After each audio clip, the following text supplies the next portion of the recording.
Catus Maximus. Just switching up a little bit. We have a vintage John Deere. We know it's vintage because when we look up modern John Deere branded screwdrivers, they are terrible. Kind of like John Deere's reputation for the last many years. This was a screwdriver branded for John Deere by Stanley. It's part of one of their 100 series, and it was extremely premium. And it kind of shows how far from grace John Deere has really fallen, to tell you the truth. All I've ever heard is bad press about them. But back when they probably had these, who knows, 70s or 80s, I searched for John Deere screwdrivers, just page after page of Google images and Bing images. I only found one set. Was a pair of these somebody was trying to sell in Nebraska for $35 each. And that was the only image. So these are indeed the Stanley 100 series. Here is an actual Stanley 100 Plus. When Stanley had these, they were arguably some of the, easily one of the best screwdrivers ever made in the United States. And definitely world class. Would certainly have competed with brands like Vessel, and there's a few other, Japanese brand, I think Nepros, that are just really top notch. But when Stanley had these, and Stanley still makes the 100 Plus, and they still are pretty nice, but they're not quite the same as the old boron steel ones. Although Stanley only stamped boron steel on some of them. The reason that's a big deal is it's a much more expensive steel that offers just a little bit more strength and durability. And the other reason it isn't used particularly often is because it requires really careful control during heat treatment.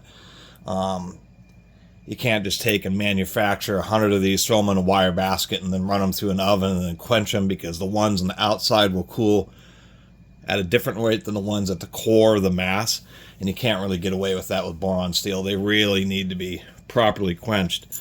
Boron alloy is, of course, more familiar with people with in lock shackles, so it's the real deal. And the other deal with the screwdrivers, and it may be due to the particular material, I'm not exactly sure. It's kind of the hardest thing to determine why Stanley did this, but they are one-piece forged shanks on these screwdrivers.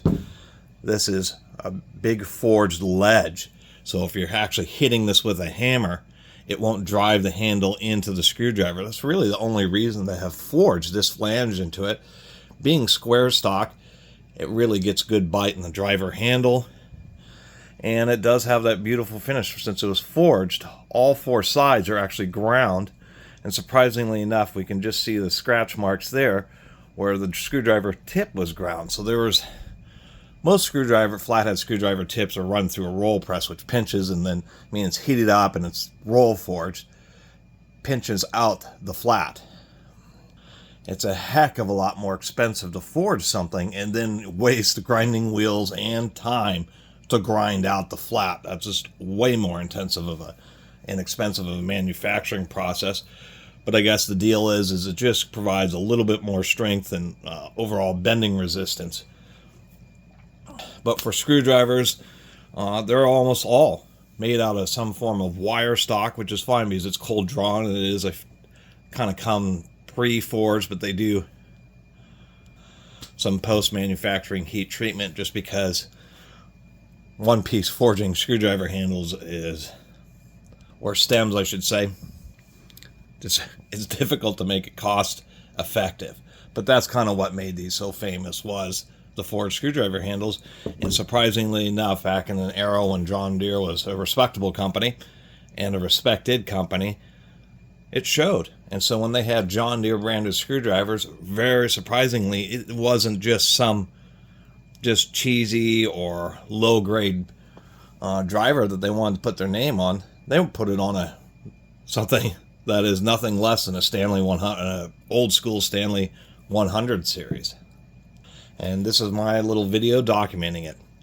Pretty darn nice screwdrivers. If you ever see these black and yellow John Deere screwdrivers that kind of have the funky hilt, know that as long as they're not destroyed, they definitely would be worth picking up, because they're going to be Stanley 100 series. But like I said, even searching through Google images, There probably were tens of thousands, if not more, of these screwdrivers made and passed out by John Deere, but given out to farmers when they're buying outrageous, I mean, truly cost as much as a house equipment. You know, the least that they could do is give you some quality screwdrivers. So I'm sure most of them have been just used up by the farmers that they gave them to, and any that are still remaining are probably held on to because people know that these were the good John Deere screwdrivers. Anyway, thanks for watching.